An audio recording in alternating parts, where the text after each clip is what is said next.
Shri Ram Samartha. Renunciation is the real essence of yajna. A person who leads a morally pure life can do with a modest income. Being contented with life, he also needs modest quantity of food.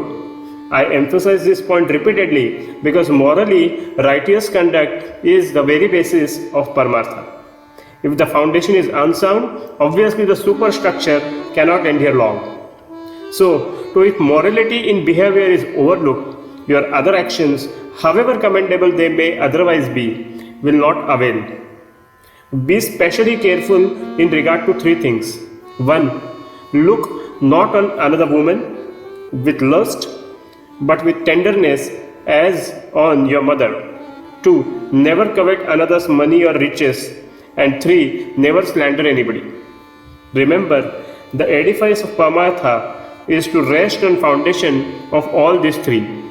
Of course, that the foundation alone does not make the house is equally true. To chant Nama ceaselessly while ascribing all doorship to Rama is to live blissfully. An actor may enact the part of a king on the stage, but if he persists in behaving like that at home, too, he will vitiate his whole practical life. Likewise, when you go to God in surrender, forget your standing as a devotee or a scholar or a moneyed man. Some of us agree that because the effect of an act is not in our hands, worry is futile. And yet, we continue to worry because it is also not in our power to cease worrying. So practice to remain always immersed in Namasmarana. The Bhagavad Gita advocates persisting in work.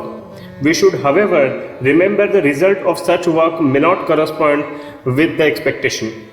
Therefore, always act with remembrance of Him and merely watch and accept whatever comes. This will be acting without expectation. Thus, to act merely as duty is the essence of the teaching of the Bhagavad Gita.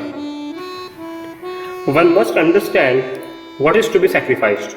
If one gives away his parents to avoid their responsibility, would you call it as sacrifice?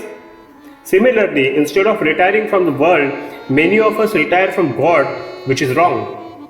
The essence of a sacrifice is the relinquishment of all desires and expectations, to do one's duty without expecting any return.